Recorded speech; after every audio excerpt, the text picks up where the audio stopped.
नमस्कार, मैं हूं आपके साथ नावेद माजिद और आप देख रहे हैं सी न्यूज़ भारत। वक्त हो चुका है न्यूज़ बुलेटिन का, जिसमें हम जानेंगे कि कहां चलाया जा रहा गाड़ी चेकिंग अभियान, कहां भतीजे ने की चाचा की हत्या, साथ ही जानेंगे कि कहां चलाया जा रहा शराबबंदी अभियान। इन सभी खबरों पर चर्चा करेंगे विस्तार से। बदायूं जिले की थाना वजीरगंज पुलिस ने नगर वजीरगंज में वरिष्ठ पुलिस अधीक्षक एसएसपी डॉक्टर ओपी सिंह के निर्देश पर चलाए जा रहे चेकिंग अभियान के तहत बताया कि थाना वजीरगंज पुलिस ने इलेक्शन के दौरान बाहर से आती हुई सभी गाड़ियों को चेक किया है एवं गाड़ियों में नशीले पदार्थ एवं तमंचा, कारतूस इत्यादि सामान की चेकिंग की जा रही है। बदायूं से सी न्यूज़ संवाददाता चंद्रकांत की रिपोर्ट। मुरैना मध्य प्रदेश 45E6 जौरा के ग्राम बदरपुरा में सती माता के आश्रम में श्रीमद् भागवत कथा का आयोजन हो रहा है, जिसमें आज कथावाचक व्यास कान्हा जी महाराज ने गोवर्धन पूजा की कथा सुनाई। समाज सेवी एवं HL higher secondary school Jaura के संचालक LN त्यागी ने जानकारी देते हुए बताया कि कथा की पूर्ण आहुति एवं भंडारा 30 जनवरी दिन रविवार को संपूर्ण भारत में गलाव समाज का ये ऐतिहासिक कार्यक्रम होता है। इस वर्ष ये 21वां भंडारा है। इस आयोजन को करीब 50,000 श्रद्धालु सम्मिलित होकर सफल बनाते हैं। मुरैना से सी न्यूज़ संवाददाता रामकिशन सिंह की रिपोर्ट। प्रधानमंत्री आवास योजना नगर पालिका द्वारा गरीबों को इसका लाभ न देकर संपन्न परिवार को इसका लाभ दिया जा रहा है। एक तरफ तो देश के प्रधानमंत्री साफ शब्दों में कहते हैं कि कोई भी गरीब बिना घर के नहीं रहेगा, लेकिन दूसरी ओर प्रशासन के अधिकारी गरीबों को न देखते हुए पूंजीपतियों को आवास बांट रहे हैं। अब ऐसे में सवाल ये उठता है कि आखिरकार गरीबों के हक क्यों मारे जा रहे हैं। मुरैना से सी न्यूज़ संवाददाता रामकिशन सिंह की रिपोर्ट। नवरंगपुर के बुर्जा गांव के बागपारा बस्ती में रहने वाले खाड़ी गड्ढा और उनके छोटे भाई के बीच जमीन जायदाद को लेकर विवाद चल रहा था। इसी सिलसिले में कल रात 8 बजे खाड़ी गड्ढा अपने परिवार सहित घर पर थे। उसी समय उनके छोटे भाई के 2 लड़के उनके घर के अंदर घुस गए और कुल्हाड़ी और चाकू से उनके ऊपर वार कर दिया, जिसमें भतीजे के कुल्हाड़ी की चोट की वजह से खाड़ी गड्ढा की मौके पे ही मौत हो गई और उनके बेटे रविंद्र को गंभीर रूप से चोटें आई हुई हैं, जिनका इलाज जारी है। नवरंगपुर से सी न्यूज़ संवाददाता जितेंद्र की रिपोर्ट। गुरुवार की शाम पुलिस के डर से नदी में कूदे अधेड़ का कोई सुराग नहीं मिला। जी हां, अवैध देशी शराब पीकर आए दिन लोगों की मौत हो रही है और ये मामला भी कुछ इसी तरीके से सामने आ रहा है। बीते कुछ दिनों पूर्व रायबरेली में जहरीली शराब पीकर दर्जनों लोगों की जान चली गई थी। परिजनों का आरोप है कि गुरुवार को बल्दीराय थाने की पुलिस बारासीन गांव के पास अवैध शराब पर कार्रवाई को लेकर गोमती नदी के किनारे जंगल में शाम करीब 3 से 4 बजे पहुंची। भारी पुलिस टीम द्वारा की गई छापेमारी में पकड़े जाने के डर से बारासीन गांव का एक अधेड़ जयश्री निषाद ने गोमती नदी में छलांग लगा दी। जयश्री निषाद के परिजन व ग्रामीणों का आरोप है कि पुलिस के लोग उन्हें घेर कर पकड़ना चाहते थे। खुद को घिरता देखकर उन्होंने गोमती नदी में छलांग लगा दी। वहीं मौजूदा पुलिस कर्मियों के सामने ही वो नदी में डूब गया। पुलिस नदी के किनारे खड़ी देखती रह गई। परिजनों का आरोप है कि पुलिस के लोग चाहते तो बचा सकते थे, लेकिन नदी में डूबने के बाद वहां से पुलिस रफू चक्कर भी हो गई। घटना हुई, कैसे हुआ? अरे मोरे रमो कैसे भाई घटना? चारई बाजे ले है कासा वठी इच्छा गड़ी ने खातिन पाती काटई निके बताओ रोना, निके बताओ। हम काहे घटना कल के आए? हाँ, 4 बजे। कै बजे के? 4 बजे की। कहे यहाँ आए रहे? छापा मारे आए छापे रहे। वाले मारे आए थाना बल्दीराय। पुलिस वाले? हाँ। जैसे ही यहाँ पहुँचे वहू वरिया छे के यहू वरिया छे के। यहू वरिया छे के उनका बीच कुछ में ना पड़ गए। तो इनका यहाँ शराब बनावत रहे का? नहीं, नहीं हमारी छगड़ी छगड़ी का पाती हाँ। काट लई के कसवठिया ही नदिया समाई गए उनका छेकिले जब छेकिले रमक हमहु सथवायावती रहे कहन चला हमहु कुठाई दिया दिया 2-4 उनके आप पत्नी हैं? हाँ। आप? उनके बेटी है। क्या नाम है? साबरमती। और इनके क्या नाम भाई? सुभद्रा। सुभद्रा नाम है। तो ये वह डराई के जो ना है कि पुलिस पकड़ ले देख ले हैं, रपट ले हैं गरिया के गरिया है गरिया के रपटे हैं, यहू और छेके यहू और छेके हैं। बीच में परे हैं तब मारक डंडा ताने कूद परे नदी में छेके रहे नदी में यहू ओरिस वहू ओरिस से भी धारम रहे हैं। जब बैठ गए हैं बैठ कई बार उठाए कई दही बुड्ढी मारी ले नहीं उठे तब छोड़ छोड़ भाग ले हैं। सबही भागे सबही खड़ा हुए काई। तो पुलिस छोड़ के चली गई। छोड़ के पुलिस भाग ले हैं जब बैठ गए हैं तो तब ले छेके रहे हैं। जब छोड़ के भाग ले हैं जब बुड़ गए हैं तब। अच्छा उनके साथ है और क्यों रहा अकेले रहे? यही रही हाँ हम ही न रहे न रोई पी और क्यों रहा ना है? रोई के हम ही ये किसी सुकुल के केहू ना होता है कि उन्होंने देखे हैं के रहा। अब ये जाना थी हम उनका नहीं ही न बताया। रहे न और के हुए नहीं राती रहिए मर मामा हम ही नहीं आके। कल शाम को बरासिन गांव में एक जयश्री जिनकी उम्र लगभग 55 साल है उनके गायब होने की सूचना है। ऐसा बताया जा रहा है कि वो नदी में डूब गए हैं। इस संबंध में आज एसडीआरएफ की टीम और बाकी लोगों के द्वारा उनकी तलाश कराई जा रही है। साथ में पता रसी के लिए एक टीम भी लगाई गई है। एक दूसरी बात भी इनके घर के द्वारा या मीडिया के माध्यम से आई है प्रकाश में जो है कि पुलिस टीम के दौड़ाने पर वो नदी में कूद गए, जो कि सरासर असत्य है। पुलिस टीम ने वहाँ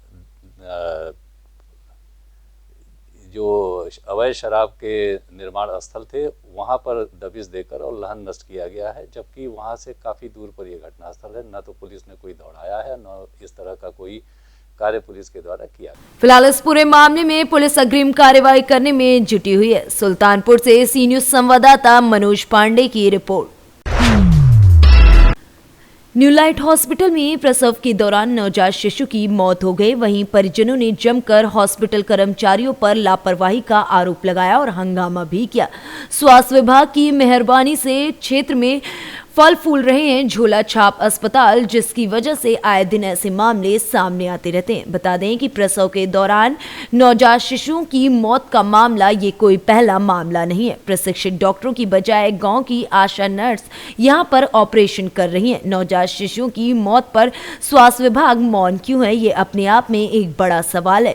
बता दें कि पूर्व में कार्यरत डॉक्टर ने सीएमओ कार्यालय में न्यू लाइट हॉस्पिटल में 3 माह पहले भी शिकायत दर्ज कराई थी कि न्यू लाइट हॉस्पिटल में ऐसे मामले अभी भी क्यों जारी हैं, इनका रजिस्ट्रेशन कैंसिल क्यों नहीं हो रहा है।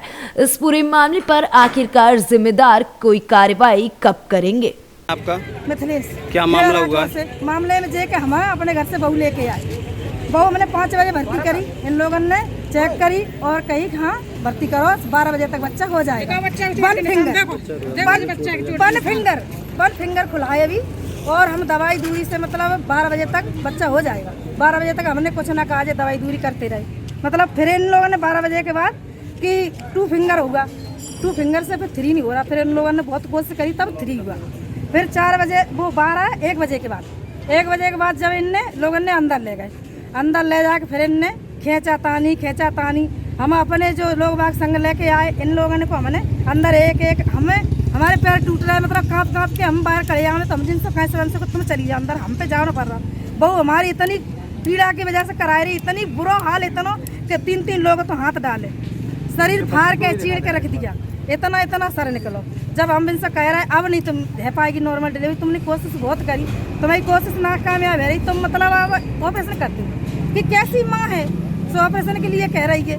मतलब तो हमने जो कही तो तुम्हें हम कह रहे हैं यहाँ पे बहू को दिक्कत ना देखी जा रही कि नॉर्मल डिलीवरी है। जिसका बाप बुलाओ उसको अंदर ले गए डिलीवरी में ओटी में, इसको दिखा के लाए, कोई दिखाता है ऐसे दिखा के लाए कि देखो सर निकल रहा है, तुम्हारी माँ इतनी बेवकूफ़ है कि बहू का पेट फड़वा रही है। फिर वो बोला मम्मी तुम दूर जाके बैठ जाओ, जे कह रहे हैं तो देख लो। फिर 4 बजे गए धीरे धीरे, कोई बात नहीं। जब हमने फिर प्रेशर था तो फिर बोले कि यहाँ ऑपरेशन होगा 40,000 रुपये जमा करो। मैंने क्या करेंगे चलो। कौन सा हॉस्पिटल है ये? न्यू लाइट हॉस्पिटल है। फिर मैंने कहा चलो पैसे जमा हम कर रहा है। इनने तुरंत के वो क्या बोलते हैं जब बाहर से टीम आई गई, डॉक्टर आए रहे, डॉक्टर आए 2 घंटे में डॉक्टर आए, डॉक्टर ने आके ऑपरेशन करो, तुरंत बच्ची निकाल के मशीन में रखवाए दी, ऑक्सीजन लगाए दो है। ऑक्सीजन इनने मशीन में रखी रही बच्ची, 2-2.5 घंटे में भाई बहू बाहर आएगी। बहू तो हमें देखने नहीं मिली, मतलब उसकी टच में तो होना तो वो इन्फेक्शन है जाएगा, अंदर मन जाना, हम दूर रहे। चलो अपनी बच्ची मशीन में भैया इन लोगों ने 4 घंटा में भाई बच्ची निकाल के जल्दी बात खत्म करो। जैसे इन लोगों ने हमें बच्ची निकाल के दी तो बच्ची ठंडी, तो हमने इन लोगों से कही रात में बच्ची मत निकालो, मतलब तो मशीन में रख लो तो गर्म तो रहेगी कि सब तो 1.5 घंटे रखते, हमने 5 घंटे रख दी जे बोले एकदम, और बच्ची हमें दे गए। तो 3 दिन के हम परेशान, तो हम थोड़ी देर के क्या हालत है बच्ची की? अब बच्ची हो गई बच्ची की, और क्या हालत है बच्ची की? चोट देखो बच्ची की, देखो चोट के निशान, जे पहले सर देखो ना, जे खींच के मम्मी देखो छाती में देखो, जे निशान देखो चोट के, जे चोट के निशान, आंख डैमेज है। अब तो कुछ भी नहीं, रात में तो खुली रखी थी, फोटो रखा है, सर निकल रहा है। आगरा से सी न्यूज संवाददाता शांति स्वरूप की रिपोर्ट। विश्व के सबसे बड़े दल भाजपा द्वारा शुरू किए गए बूथ मैनेजमेंट के सफल क्रियान्वयन के लिए जिले के सभी मंडलों के जिम्मेदार कार्यकर्ता बूथों पर पहुंचे, जहां उनके द्वारा पार्टी की जनहितैषी रीति नीति से अवगत कराकर लोगों को पार्टी से जोड़ा जा रहा है। इसी क्रम में ग्वालियर जिले के भितरवाड़ तहसील के वार्ड नंबर 1 घाटमपुर व केरुआ में प्रदेश मीडिया प्रभारी लोकेंद्र परासर बूथ विस्तारक कार्यक्रम में पहुंचे, जहां उन्होंने भारतीय जनता पार्टी के पुरोधा कुशाबहू ठाकरे की जन्म शताब्दी को पार्टी संगठन पर्व के रूप में मनाने जा रहे हैं। बूथ विस्तारक कार्यक्रम, जिसमें संगठनात्मक रूप से प्रत्येक बूथ का डिजिटलाइजेशन करने के लिए प्रत्येक जिम्मेदार कार्यकर्ता बूथ स्तर पर पहुंच रहे हैं, जहां उनके द्वारा पार्टी की जन कल्याणकारी योजनाओं की जानकारी देकर अधिक से अधिक लोगों को पार्टी से जोड़ने का कार्य भी किया जा रहा है। वहीं प्रदेश मीडिया प्रभारी परासर ने बताया कि वरिष्ठ नेतृत्व के निर्देश अनुसार शुरू हुए बूथ विस्तारक कार्यक्रम को लेकर हम बूथ लेवल पर पहुंचकर कार्यकर्ताओं के साथ पार्टी ने जो निर्देश जारी किया है उन पर बैठक करके लोगों को जानकारी दे रहे हैं। देखो, ये माननीय कुशाबाहू ठाकरे जी का जन्म शताब्दी वर्ष है। संगठन गढ़े चलो इसी मंत्र पर ठाकरे जी ने गांव-गांव जाकर संगठन को खड़ा किया, तो उनके जन्म शताब्दी वर्ष में संगठन पर्व ऐसा मनाने का तय किया भारतीय जनता पार्टी ने। इसलिए हर बूथ पर जाकर उसकी मजबूती के लिए क्या क्या काम किए जा सकते हैं, क्योंकि भारतीय जनता पार्टी का बूथ मजबूत होगा तो भारतीय जनता पार्टी मजबूत होगी, और भारतीय जनता पार्टी मजबूत होगी तो ये भारत देश मजबूत होगा, हम ऐसा मानते हैं। इसलिए सारा अभियान भारत के लिए चल रहा है। इसलिए बूथ पे हमारी समिति व्यवस्थित बने, फिजिकल भी बने, डिजिटल भी बने, डिजिटलाइजेशन भी हो रहा है, सारा रिकॉर्ड होगा। बूथ हमारे जो कमज़ोर हैं उनकी कमजोरियों को दूर कैसे करना है, इस पर भी अध्ययन होगा, उस पर भी आगे काम होगा। तो आज मैं यहाँ आया था और माननीय सभी हमारे अधिकारी यहाँ आए हुए हैं 247 नंबर बूथ पे भितरवाड़ विधानसभा के। यहाँ बैठ के हमने चर्चा की अभी कि बूथ की मजबूती के लिए कैसे काम करना है, बूथ समिति बनना है, पन्ना समिति बनना है, और उसके आधार पर आगे की रणनीति बनेगी। कब तक जारी रहेगा ये आपका बहुत अच्छा सवाल है। 20 तारीख से कार्यक्रम प्रारंभ हुआ है। ये रोजाना 20,000 घंटे, 2 लाख घंटे रोजाना कार्यकर्ता दे रहे हैं। 65,000 बूथ है मध्य प्रदेश में, और 20,000 बूथ विस्तारक निकले हैं। 10,000 फिजिकल काम करने के लिए और 10,000 डिजिटल काम करने के लिए, और ऐसे लगभग 20 लाख घंटे का योगदान देने वाले हैं लोग। ये 10 दिन तक अभी चलेगा, और काम अगर बचता है तो आगे भी बढ़ सकता है, इसके भी संकेत है। भितरवाड़ से सी न्यूज संवाददाता हिमांशु सिंह की रिपोर्ट। आज Chandrayangutta assembly constitution Kohinoor function hall Baba Nagar में शादी मुबारक और कल्याणी लक्ष्मी की 545 चेक, जिसमें 2 चेक 51,000 की, 7 चेक 75,116 की और 533 चेक 1,01,16 की थी, जिसको चंद्रायन गुट्टा MLA अकबरुद्दीन ओवैसी के हाथों से दिया गया। अल्हम्दुलिल्लाह आज हबीब मिल्लत आली जनाब अलहाज अकबरुद्दीन ओवैसी साहब कायद ऐवान मुकर्रना के हाथों शादी मुबारक स्कीम के तहत 545 चेक्स तकसीम किए गए, जिसमें 2 चेक्स 51,000 के थे और 7 चेक 75,000 के, और 521 जो सौ चेक शादी मुबारक के 1,01,116 के थे, तो जिसकी मुकम्मल आज जो तकसीम हुई 5,39,49,000 यानी तकरीबन 5,40,00,000 के करीब जो है सो अमाउंट तकसीम किया गया, चेक्स तकसीम किए गए। और उसके साथ साथ आज हबीब मिल्लत आली जनाब अकबरुद्दीन ओवैसी साहब जो ऐवान असम्बली में महान काली टेम्पल उपगुड़ा और जंगम मेट का कल्याण लक्ष्मी मंडपम के लिए असेंबली में नुमाइंदगी किए थे और उसके बाद कामयाब नुमाइंदगी पर 2 शादी खाने, 2 कल्याण लक्ष्मी मंडपम और 2 मुस्लिम शादी खाने, 4 जिसकी तखमीनी लागत तकरीबन 20 करोड़ रुपए है, मंजूर हुए। आज दोनों मंडपम के उप्पुगुड़ा महाकाली टेम्पल और जंगममेट टेम्पल के ट्रस्टीज और जिम्मेदारान ने एमएलए साहब की दिलकोशी और शानकोशी की और उनका शुक्रिया अदा किया। अल्हम्दुलिल्लाह मुसलसिल हल्के असेंबली चंद्रायन गुट्टे में सबसे ज़्यादा कल्याण लक्ष्मी शादी मुबारक के चेक तकसीम होते रहे हैं और तकरीबन 200 करोड़ रुपए आज 2014 से लेके आज तक तकरीबन 200 करोड़ के लगभग इन बेनिफिशियर्स को बेनिफिट पहुंचाया गया। यह अपने आप में एक तारीख है। हम मोहतरमुल मकाम आली जनाब अकबरुद्दीन अवैसी साहब का और केसीआर साहब का शुक्रिया अदा करते हैं। इस दौरान तमाम लोग वहां पर मौजूद रहे। हैदराबाद से सी न्यूज़ संवाददाता यूसुफ की रिपोर्ट। हैदराबाद के इलाका काला पत्थर पुलिस स्टेशन में फेक सर्टिफिकेट बनाने वालों को गिरफ्तार किया गया। एसीपी चारमीनार ने मीडिया को इस बारे में जानकारी दी है।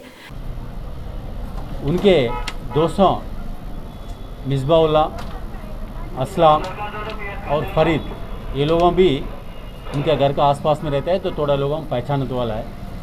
उन लोगों से अप्रोच हुआ है। थोड़े लोगों बगैर वैक्सीनेशन लेके उन लोगों को सर्टिफिकेट चाहिए। उन लोगों को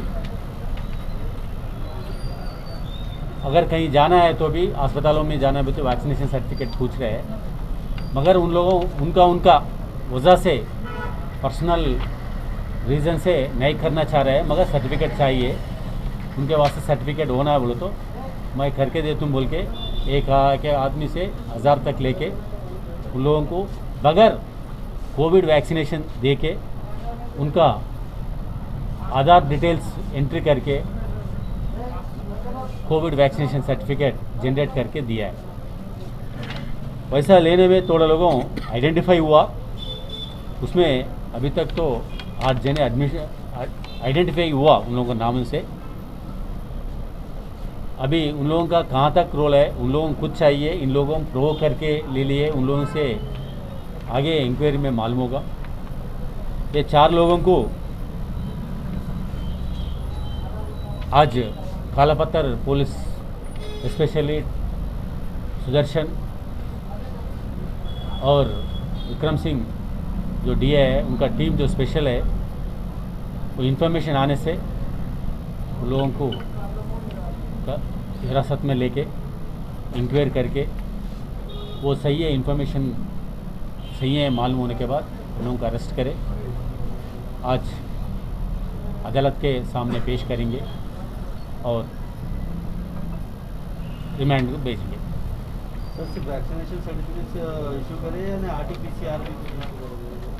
ये अभी तक तो वैक्सीनेशन बगैर वैक्सीनेशन इशू उन लोगों करे बोल के सर्टिफिकेट दिया है।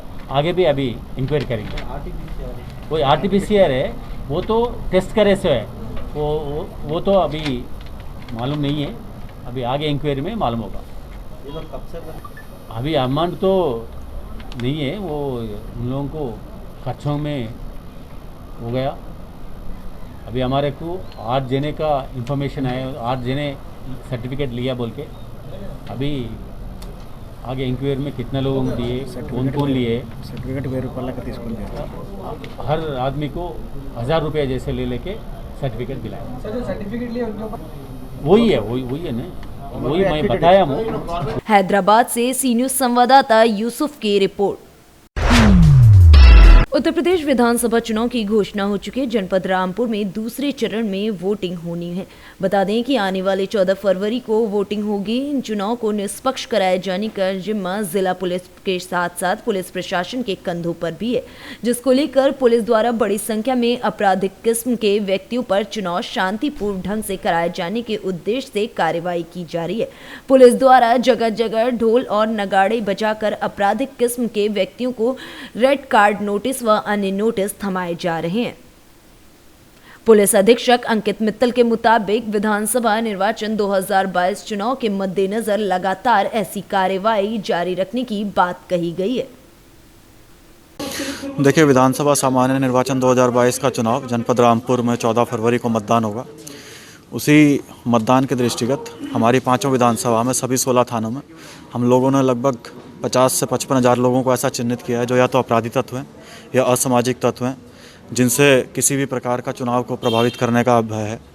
उन सभी लोगों को हम लोग रेड कार्ड इशू कर रहे हैं। उस रेड कार्ड के प्रचार प्रसार के लिए और आम जनमानस जो सभ्य समाज है उनको इस जानकारी के लिए कि किस किस को रेड कार्ड इशू किया गया है, इसलिए जो है ये PA सिस्टम के माध्यम से अनाउंस करके ये जो है प्रचार प्रसार किया जा रहा है कि कौन कौन ऐसे व्यक्ति हैं जो चुनाव को प्रभावित कर सकते हैं। यदि ये किसी भी प्रकार से चुनाव को प्रभावित करें तो मैं आप लोगों के माध्यम से भी ये जनपद रामपुर की जन सामान्य को ये अपील करना चाहूँगा कि ऐसे व्यक्ति यदि चुनाव के दिन किसी भी प्रकार की असामाजिकता फैलाते हुए दिखाई दें तो तुरंत जो है वो पुलिस को सूचना दें। ये रेड कार्ड का क्या मतलब है? देखिए, रेड कार्ड जो है वो पुलिस के पास अधिकार है कि किसी भी संज्ञेय अपराध अगर कोई घटित होने वाला तो उसको घटित होने से पहले रोकने के लिए हम लोग आदमी को जो है वो चिन्हित करके उसे नोटिस दे सकते हैं। उसी के तहत ही नोटिस दिया गया। इसी के साथ ही साथ ये भी बताना चाहूँगा कि हमने अपने जनपद में अभी तक चिन्हीकरण की हमारी कार्रवाई चल रही है। जो गुड समैरिटन्स पुलिस के जो सहयोगी, पुलिस प्रशासन के सहयोगी लोग हैं, उनका भी चिन्हीकरण किया जा रहा है। उनको हम लोग ग्रीन कार्ड देंगे, जिससे कि जनता में ये भी मैसेज आए कि जो पुलिस का सहयोग करते हैं और एक सभ्य नागरिक की तरह मतदान का अपने प्रयोग करते हैं और पुलिस को गलत काम करने वालों के विरुद्ध सूचना देते हैं, तो हम लोग उनको भी सम्मान करने के लिए ग्रीन कार्ड के रूप में उनको एक चिन्ह, ये एक प्रशस्ति पत्र के रूप में उन्हें दे रहा है। सर, टोटल जिले में कितने रेड कार्ड जारी हुए अब तक? रेड कार्ड जो है वो डेली हम लोग चिन्हित कर रहे हैं और डेली इसकी संख्या के अनुरूप प्रत्येक गांव-गांव में जाके हम लोग रेड कार्ड वितरित कर रहे हैं। रामपुर से सी न्यूज़ संवाददाता साजिद खान की रिपोर्ट। फिलहाल के लिए इस न्यूज़ बुलेटिन में इतना ही। देश और दुनिया की तमाम खबरों के लिए देखते रहिए सी न्यूज़ भारत।